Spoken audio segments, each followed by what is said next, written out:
Subscribe now and press the bell icon. Never miss an update. Hello everyone, कैसे हैं आप सब। एक बार फिर से स्वागत है आपका मेरे YouTube channel the pharma Galaxy में। आज का हमारा टॉपिक है लिम्फेटिक सिस्टम।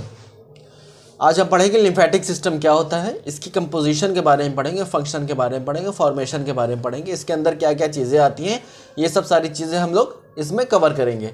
तो वीडियो को स्टार्ट करने से पहले जो स्टूडेंट्स मेरे चैनल पर नए आए हैं वो फटाफट से पहले चैनल को सब्सक्राइब कर लीजिए और बेल आइकन दबाना ना भूलें। अगर मेरा वीडियो आपको अच्छा लगता है तो वीडियो को लाइक शेयर करना भी ना भूलें। कोई डाउट है तो आप उसको कमेंट सेक्शन में भी पूछ सकते हैं, ठीक है। तो चलिए शुरू करते हैं। देखिए स्टूडेंट्स, लिम्फेटिक सिस्टम जो है वो अपना एक सिस्टम है ही, ठीक है, लेकिन ये सिस्टम दो और सिस्टम में अपना रोल परफॉर्म करता है, ठीक है। एक सर्कुलेटरी सिस्टम और दूसरा इम्यून सिस्टम। लिम्फेटिक सिस्टम तो अपना रोल है, अपना मैकेनिज्म है, अपना फंक्शन है, सब कुछ है, लेकिन लिम्फेटिक सिस्टम जो है वो सर्कुलेटरी सिस्टम में भी अपना रोल परफॉर्म करता है और इम्यून सिस्टम में भी अपना रोल परफॉर्म करता है। सर्कुलेटरी सिस्टम में कैसे परफॉर्म करता है कि जैसे आर्टरीज और वेन्स के थ्रू हमारे ब्लड पूरे बॉडी में सर्कुलेट करती रहती है, उसी तरीके से लिम्फ वेसल्स के थ्रू लिम्फ हमारे पूरे बॉडी में सर्कुलेट करती रहती है, ठीक है। और इम्यून सिस्टम में कैसे रोल परफॉर्म करता है कि जैसे हमारे बॉडी में कोई बैक्टीरिया एंटर कर जाता है, हमारे बॉडी में इन्फेक्शन हो जाता है, तो ये क्या करता है लिम्फेटिक सिस्टम, उसको रिकग्नाइज करके उस बैक्टीरिया को किल करने का काम करता है। तो इस तरीके से इम्यून सिस्टम में भी ये काम करता है, ठीक है। अब आइए समझते हैं लिम्फेटिक सिस्टम के बारे में। लिम्फेटिक सिस्टम क्या लिखा है यहाँ पे, सिस्टम, ठीक है। सिस्टम मैंने आपको बताया हुआ है कि सिस्टम कई सारी चीज़ों से मिल के बनता है, ठीक है। कई सारे ऑर्गन मिल के बनाते हैं, ठीक है। उसमें टिश्यूज़ भी होते हैं, कुछ फ्लूइड भी होते हैं, ठीक है। तो कुछ ऑर्गन, कुछ टिश्यू, कुछ फ्लूइड मिलके क्या बना रहे हैं, यहाँ पे लिम्फेटिक सिस्टम बना रहे हैं। क्या क्या बना रहे हैं, कुछ ऑर्गन मिले हुए हैं, कुछ टिश्यूज़ है और कुछ फ्लूइड है। जो ऑर्गन लिम्फेटिक सिस्टम में आती है उसको हम क्या कहते हैं, लिम्फॉइड ऑर्गन बोलते हैं, और जो टिश्यूज़ लिम्फेटिक सिस्टम में आती है उसको हम क्या बोलते हैं, लिम्फेटिक टिश्यू बोलते हैं। जो फ्लूइड लिम्फेटिक सिस्टम में होती है उसको हम क्या बोलते हैं, लिम्फ बोलते हैं, ठीक है। अब आइए समझते हैं लिम्फेटिक सिस्टम के बारे में। ये डायग्राम आपको दिख रहा है, ये क्या हमारा आर्टरी है, ठीक है, ये क्या हमारा वेंस है। यही आर्टरी आगे चल के छोटे छोटे कैपिलरीज में डिवाइड हो जाती है, उसको हम क्या बोलते हैं, आर्टेरियोल बोलते हैं। और यही वेंस आगे चल के छोटे छोटे कैपिलरीज में जब डिवाइड हो जाती है उसको हम क्या बोलते हैं, वेन्यूल्स बोलते हैं, ठीक है। ये क्या हमारा टिश्यू है, इसके बीच में जो स्पेस पाई जा रही है इसको हम क्या बोलते हैं, इंटरस्टिशियल स्पेस, इंटरस्टिशियल स्पेस। और इसी स्पेस में एक फ्लूइड पाई जाती है जिसको हम क्या कहते हैं, इंटरस्टिशियल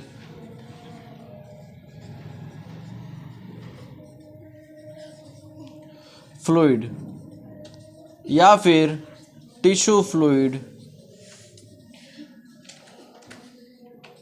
टिश्यू फ्लूइड भी कह सकते हैं, ठीक है। हमारा आर्टरी क्या कर रहा है, हमारे टिश्यू तक आ रहा है, ठीक है।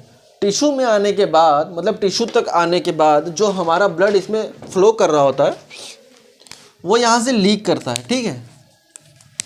यहाँ से लीक करता है या फिर फिल्टर बोल सकते हैं आप, फिल्टर होके इस टिश्यू स्पेस में आ जाता है, जहाँ पे ये इंटरस्टिशियल स्पेस है वहाँ पे ये आ जाता है, ठीक है। यहाँ पर आके आ जाता है। यहाँ पर ये फिल्टर कैसे होता है, जो हमारी ये वॉल होती है, आर्टरी की वॉल होती है, वो कुछ इस तरीके से होती है, ठीक है, इस तरीके से होती है, सिंगल लेयर होती है। तो यहाँ से वो लीक करके टिश्यू स्पेस में आ जाता है, मतलब कि इंटरस्टिशियल स्पेस में आ जाता है। यहाँ पर आता है, फिर यहाँ पर सारी चीज़ें होती हैं बॉडी में, मेटाबॉलिज्म होता है या फिर जो भी रिएक्शन होती है वो सारी चीज़ें होती हैं। फिर यहाँ से वापस रीअब्जॉर्ब हो जाता है वेंस के थ्रू, ठीक है, वेंस के थ्रू एब्जॉर्ब हो जाता है। आर्टरी से नीचे आ रहा है, आर्टेरियोल से नीचे आ रहा है, टिश्यू स्पेस में, मतलब इंटरस्टिशियल स्पेस में आ जा रहा है। क्या क्या चीज़ें आ रही हैं, कुछ मतलब ऑक्सीजन तो आता ही है, उसके साथ कुछ न्यूट्रिएंट्स आ जाते हैं, WBC आ जाती है, ठीक है, कुछ चीज़ें नीचे आ जाती हैं, सारी चीज़ें नहीं आती, RBC नहीं आती, ठीक है, RBC इसी में रहती है, क्योंकि RBC इसको क्रॉस नहीं कर पाती। कुछ चीज़ें नीचे आ जाती हैं इंटरस्टिशियल स्पेस पे, फिर यही चीज़ें वापस रीएब्जॉर्ब भी हो जाती हैं वेंस के थ्रू। ठीक है, नीचे आ रही है, फिर यहाँ से फिर वो एब्जॉर्ब हो जा रही है, यहाँ पर जो भी रिएक्शन हो रहे हैं उसके बाद कुछ कंज्यूम हो जा रहे हैं, फिर यहाँ से जो रिलीज हो रहे हैं वो रीएब्जॉर्ब हो जा रहे हैं वेंस के थ्रू।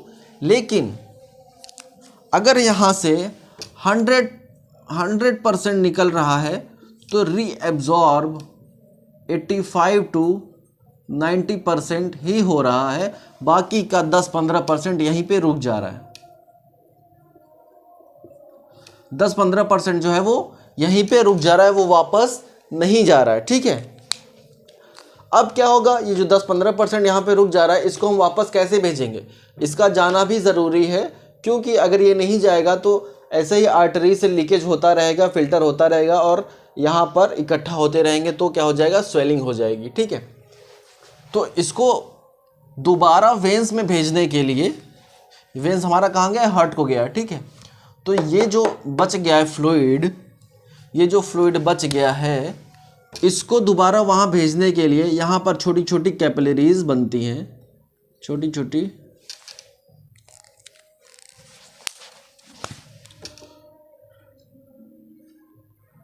छोटी छोटी कैपिलरीज बन रही है। ठीक है,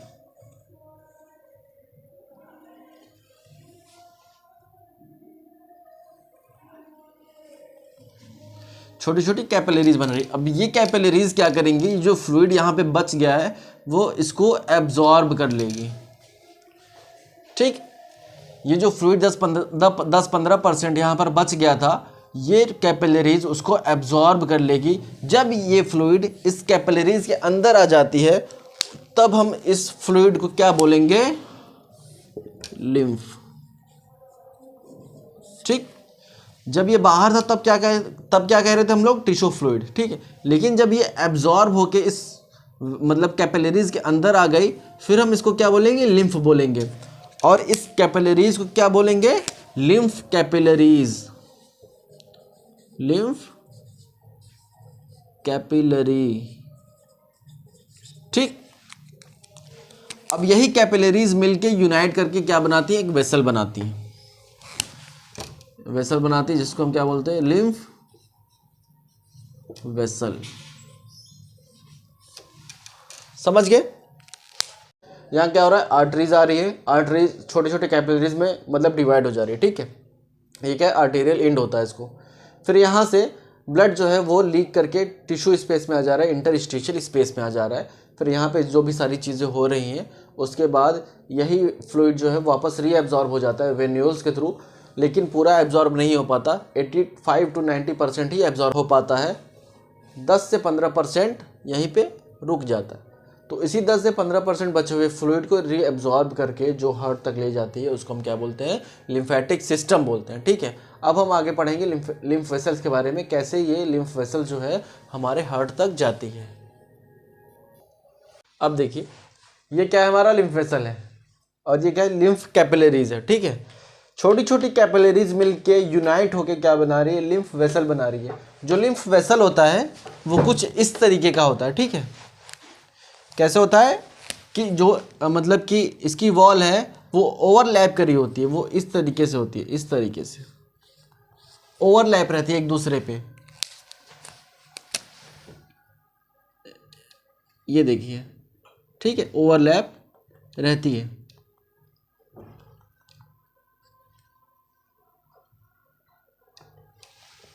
ये हमारा क्या है, ह्यूमन बॉडी है। यही लिम्फ वेसल्स ये मैंने देखिए बनाया है, जगह जगह पे ये क्या है, सारे लिम्फ वेसल है। जो रेड लाइनिंग्स बनी है ये क्या है, लिम्फ वेसल्स है। अब यही सारे लिम्फ वेसल्स जो लोअर बॉडी के लिम्फ वेसल्स हैं वो लंबर रीजन में मतलब पेट की रीजन में आने के बाद यूनाइट हो जाते हैं, मतलब एक हो जाते हैं, जिसको हम क्या बोलते हैं, सिस्टर्ना शिलाए। Cisterna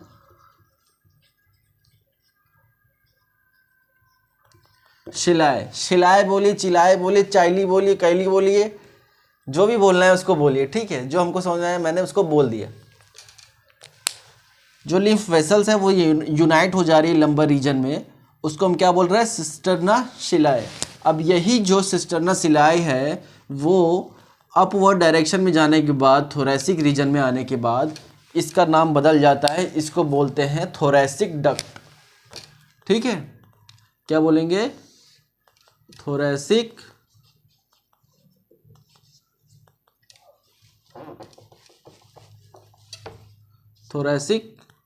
duct.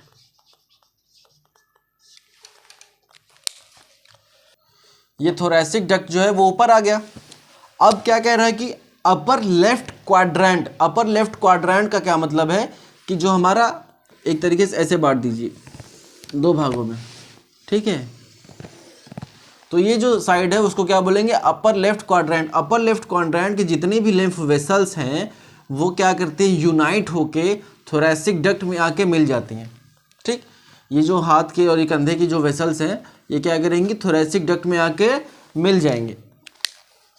और ये जो राइट साइड की राइट क्वाड्रेंट है, right side quadrant, upper quadrant, यहाँ के जो लिम्फ वेसल्स होते हैं, यही सिस्टर्ना शिलाई के बगल से एक डक्ट, मतलब एक वेसल जाती है जिसको हम क्या बोलते हैं? Lymphatic duct. क्या बोलेंगे? Lymphatic duct. राइट साइड में है तो क्या बोलेंगे? Right lymphatic duct.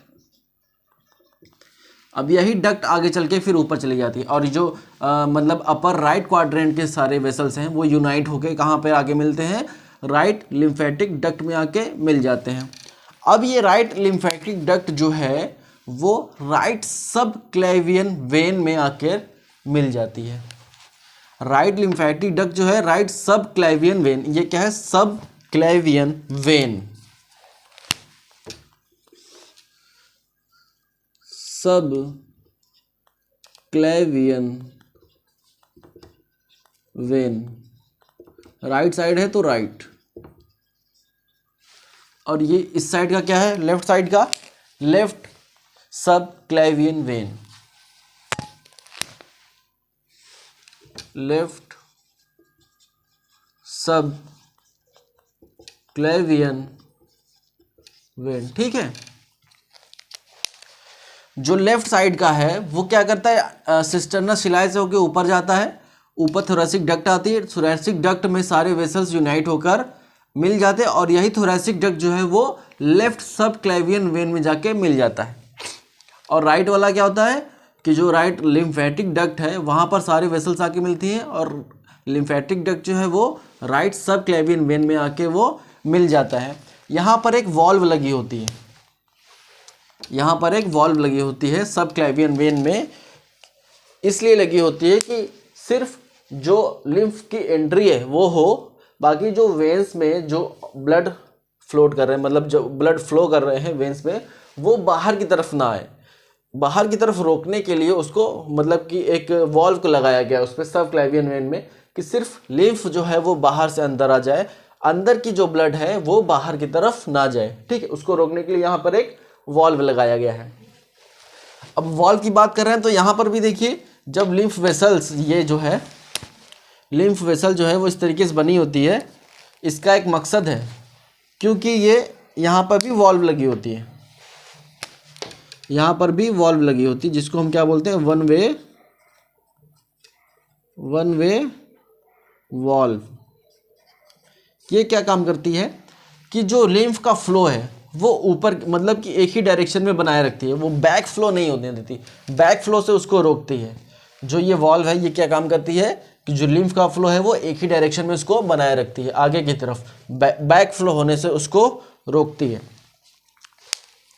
इतना समझ में आ गया कि वेसल्स जो है वो यूनाइट होकर क्या बना रही है? सिस्टर्ना शिलाई से मिल रही है, फिर ये ऊपर जाके थोरैसिक डक्ट में आ रहा है, थोरैसिक डक्ट में सारी चीज़ें आके जो मिल रही हैं, फिर इधर वाली जो चीज़ें हैं वो राइट लिम्फेटिक डक्ट में मिल रही है, ये फिर जो सब क्लेवियन वेन में आ जा रही है, फिर वेन में आने के बाद फिर हार्ट में चली जाती है, हार्ट से फिर आर्टरी में जाती है, आर्टरी से फिर हमारे टिश्यू में आती है, टिश्यू में फिर सारी चीज़ें होती हैं, फिर लिम्फ वेसल उसको एब्जॉर्ब करके फिर सारी चीज़ें ये चलती रहेंगी।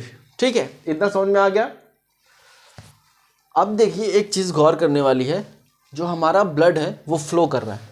ठीक है, हमारा ब्लड फ्लो कर रहा है, कैसे फ्लो कर रहा है? हार्ट हमारा उसको पंप करता रहता है, इस वजह से वो फ्लो करता रहता है। लेकिन लिम्फेटिक सिस्टम मतलब लिम्फ वेसल में ऐसी बात नहीं है, उसको कोई फ्लो नहीं करता, फिर भी वो मूव करता रहता है। कैसे मूव करता रहता है? उसमें हार्ट पंप तो नहीं करता वेंस की तरह, तो कैसे मूव करता रहता है यहाँ पर देखिए। अच्छा, एक चीज़ और देख लीजिए पहले कि जो ब्लैक डॉट्स हैं, ब्लैक डॉट्स, ये क्या है? लिम्फ नोड है। ठीक है, ये क्या है? लिम्फ नोड है। ये लिम्फ वेसल्स के जगह जगह पे पाई जाती है। ठीक है, लिम्फ नोड जो है वो लिम्फ वेसल के जगह जगह पे, मतलब और कुछ लोकेशन ऐसी है जहाँ पर ये ज़्यादा पाई जाती है, जैसे हमारे पैर हो गए, हाथ हो गए, हमारा नेक रीजन हो गया। ठीक है, ये सब सारी चीज़ें ऐसी जगह है जहाँ पर लिम्फ नोड जो है वो ज़्यादा पाई जाती है। इसका काम क्या है? लिम्फ नोड का क्या काम है, क्यों पाई जा रही है? ये एक तरीके से क्या कहते हैं, चेम्बर बोल सकते हैं आप। एक चेम्बर है कि चेम्बर में कुछ लोग बैठे हैं, कुछ लोग जा रहे हैं, मतलब कि सामने से जा रहे हैं, तो चेम्बर में कुछ लोग यहाँ पे बैठे हैं, देख रहे हैं कि कौन जाने वाला है, कौन रुकने वाला है, कौन ऐसा आदमी है जो सारा सिस्टम बिगाड़ सकता है। एक तरीके से ये कह सकते हैं कि जो लिम्फ नोड है वो लिम्फ के फ्लो को रिकग्नाइज करके उसको फिल्टर करता है। ठीक है, एक तरीके से ये कह सकते हैं फिल्टर करता है। उसमें जो बैक्टीरिया हैं, जो पैथोजेंस हैं, उसको किल करता है उसी में, और जहाँ पे मतलब जो चीज़ें नहीं जानी चाहिए उसको रोक देता है, और जो चीज़ें जानी चाहिए उसको आगे बढ़ा देता है। ठीक है, एक तरीके से हम ये कह सकते हैं कि लिम्फ नोड जो है वो फिल्टर का काम करता है उसको। ठीक है, लिम्फ को फिल्टर करने का काम करता है, सफाई करने का काम करता है। ठीक है, लिम्फ नोड के बारे में भी हम लोग आगे विस्तार से पढ़ेंगे कायदे से। अभी सिर्फ इतना जानिए कि जगह जगह ये पाई जाती है, और ये क्या काम करती है कि अगर लिम्फ में कोई पैथोजन है, कोई बैक्टीरिया, उसको किल करने का काम करता है। ठीक, तो अब चलिए, क्या मैं बता रहा था कि हमारा लिम्फ फ्लो कैसे करता है। जैसे ब्लड हमारा हार्ट के पंप की वजह से फ्लो करता रहता है, यहाँ पर क्या उसको फोर्स प्रोवाइड करता है जिसकी वजह से वो फ्लो करता रहता है। तो हमारे एक्सक्रीमिटीज़ मतलब जैसे हमारे हाथ हो गए, पैर हो गए। ठीक है, तो स्पेशली पैर में यहाँ पे क्या होता है, स्केलेटल मसल पाए जाते हैं। ठीक, स्केलेटल मसल होते हैं। इसी स्केलेटल मसल की वजह से जो लिम्फ है वो प्रेस होता है। ठीक है, मतलब दबा हुआ होता है उसकी वजह से, और यही स्केलेटल मसल उसको पंप प्रोवाइड करते हैं। मतलब उसको स्केलेटल मसल की वजह से वो एकदम टाइटली दबा हुआ होता है, प्रेस्ड होता है, और ये क्या करता है, उसको पंप प्रोवाइड करता है, एक तरीके से एक धक्का की तरह उसको देता है। तो इसको हम क्या बोलते हैं, skeletal muscle pump. Skeletal muscle pump. और यहाँ पर दो चेस्ट में हम सांस अंदर बाहर करते हैं तो चेस्ट हमारा एक्सपैंड होता है, फिर कॉन्ट्रैक्ट होता है। ठीक है, तो ये क्या करता है, ये भी एक तरीके से पंप की तरह उसको, लिम्फ को एक पंप की तरह करता है। इसको हम क्या बोलते हैं, थोरैसिक पंप बोलते हैं। जब हमारा चेस्ट जो है वो एक्सपैंड होता है, फिर कॉन्ट्रैक्ट होता है, एक तरीके से उसको पंप प्रोवाइड करता है, कंप्रेस होने के बाद और एक्सपैंड होने के बाद। ठीक है, इस तरीके से हमारा जो लिम्फ है वो हमारे पूरे बॉडी में फ्लो करता रहता है। तो चलिए, इतना समझ में आ गया आप लोगों को लिम्फेटिक सिस्टम में लिम्फ क्या होता है और लिम्फ वेसल्स क्या होता है। अगले वाले पार्ट में हम लोग बात करेंगे लिम्फ नोड के बारे में, अच्छे से बात करेंगे लिम्फ नोड।